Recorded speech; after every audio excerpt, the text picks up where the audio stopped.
nag-shower ako kagabi. Ganito na itsura ng buhok ko. Kakagising ko lang, pasensya lang. Pero, ayan, siya. Ganda-gandahan lang siya saglit. Pero, ayun na nga po, ang mga kalkagan. Come on, let's go. Oh, come on, let's go na daw. Kakain na kasi kami.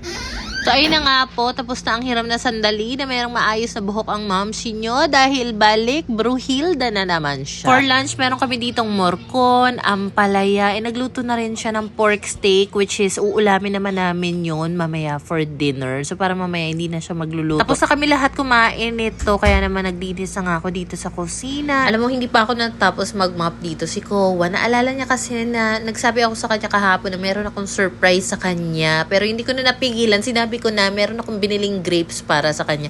So, i-ready ko na nga daw, i-wash ko na. So, eto, pagbibigyan ng hilig ng walang ligalig. So, eto nga pala yung nabili namin sa night market. Itong 1/4 na grapes, 100 yan. Tapos yung ganitong papaya, 33 pesos. Not bad na. Hinugasan ko na nga muna itong grapes ni Kowa. And meron kasi nakapagsabi ko, wala namang baking soda. Pwede namang suka na lang at saka tubig o kaya suka at asin para panglinis nga ng mga prutas.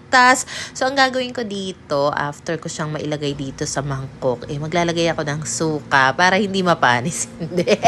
So, anyway, mamaya babanlawan ko itong grapes, pero magre-ready na muna ako nitong papaya kasi baka mahinog na siya ng husto at baka hindi na nga masarap. So, hihiwain ko na nga siya para ma-serve ko na kana tito, kana tita at kay papa na rin. Bira lang kaming bumili ng hinog na papaya and I'm not sure kung tama ba tong paraan ang pagtatanggal ko ng balat or dapat ginamitan ko ng peeler. Naisip ko kasi medyo matigas yung balat nito, 'di ba? Kaya sabi ko, kung peeler, baka naman mahirapan ako. Kaya ginamitan ko na lang ng kutsilyo. And this time nga pala, simula na lumipat kami dito sa bahay na to, ginamit ko na yung isang set ng knife from Red Chef. And grabe, napakatalas niya talaga. Even yung gunting, kasi yung ginagamit namin before, ang purol na. Kaya talagang, na-try ko talaga ng husto. Simula na lumipat kami, yung mga Red Chef knife, ang talas talaga. As in, worth it. After ko nga ma-serve yung mga papaya nila, hugasan ko na rin yung mga natitira pang hugasin dito. And madalas talaga, marami kaming hugasin dito dahil medyo madami nga kami. Pero, lagi naman yung nauubos. Kasi may kusa naman si Papa, may kusa si Pinggoy na maghugas dyan. But syempre, from time to time, may mga umiinom, merong mga na kumakain, kaya meron naiiwan pa rin mga hugasin. Pero, maliit na bagay na yun. So, naglabas na nga rin pala ako dito ng Seaways. Pero this time, ito yung kitchen cleaning spray nila. And matagal ko na tong stocks kasi before nagpadala sila. Napansin ko kasi yung isang cleaning spray ko na Seaways, nandun siya lagi sa kwarto. Gawa ng pinangpupunas ko nga sa sahig. Wina-wipes ko yung sahig doon, imbis na para anytime na pupunasan ko yung sahig. So, tinatamad naman akong kunin yung Seaways. Sabi ko, magbubukas na nga lang ako ng isa pa dito na pang kitchen naman talaga. So, di ba nga kagabi, nag-shower ako bago matulog. And ayun, nag-reveal na talaga ang kaitsurahan ng buhok ng momshi. And good thing naman, kasi kahit papano, naipoponytail ko siya. Kasi kung inigsian pa yun ng konti nung nanggupit sa akin na si Geraldine, baka talagang hindi ko na talaga maiayos or maiponytail itong buhok ko. At bruhang-bruha na talaga ang kalalabasan ng itsura ng momshi. Namay ko na rin ang punas itong countertop and nilabhan ko na rin yung basahan na ginamit ko bago ako nagpahinga ng saglit. And for merienda nga pala, meron pa kasi kaming 1 kilong saba na nabili nga sa palengke ng 40 pesos. So, naisip naman namin, baka sobrang hinog na niya, dapat ibabananak yun talaga ito ni Pinggoy. So, ayun na nga lang yung natira. Ang ginawa niya, pinakuluan niya na lang ito or nilaga niya na lang. Si Kowa, gustong gusto yung nilagang saging.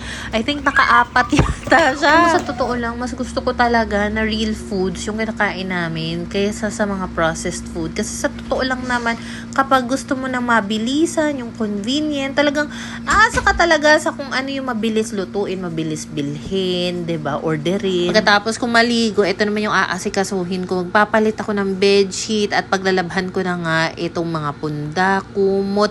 So currently, meron kaming 3 kumot na nagamit and grabe yan, mga naninila na nakikita mo dyan. Kasi alam mo, okay naman na minsan sila na hindi sila nakakaihi, pero may mga time siguro sobrang gawa ng ginaw na ginaw, Kaya siguro nakakaihi pa rin from time to time. Kaya hindi ko talaga magawang alisin nga yung plastic nitong spring mattress. Plus, meron pa ako nilalagay na waterproof na mattress protector. Kasi ayoko nga mamansyahan yung kutsyon na yan. Nanghihinayang ako kapag namansya ng ihi nila. So, ayan. Kapag nilagyan mo naman siya ng waterproof na mattress protector plus yung bedsheet, hindi mo naman masyado mararamdaman yung plastic sa ilalim niya. Meron kasing kupas na part, itong bedsheet na ginamit ko, gawa ng nasonrox na puti ni Papa yun, nung pinalaban ko, kaya tinakpan ko na lang ng kumot. And alam mo ba, tuwan-tuwa yung mga anak ko dito sa kumot namin. Kasi mala velvet siya, ang lambot-lambot talaga. Ang tawag nila dyan, snow blanket. Mukha lang ding madali, yung mga pinagagawa ko nung nagtanggal ng mga punda, palit ng bedsheet. Pero nakakapagod din siya, nakakahingal din siya. So nagpahinga lang muna ako saglit, suklay-suklay na para bang ganda-ganda talaga na ba. Well, anyway, eto na nga, hindi pa ako tapos maglinis kasi ng kwarto. Talagang madalian lang ito dahil paggabi na nga rin ito and kailangan na rin namin matulog. So, ayan nga at nag-vacuum na rin ako dito and yes, meron pa kaming electric fan dito maliban sa clip fan. Minsan kasi sa gabi, hindi namin matansya yung lamig. Like, si Pinggoy, si Kowa, init na init pa, tapos ako ginaw na ginaw. So, minsan, kapag feeling nila mainit pa, yung electric fan ang pinapaandar.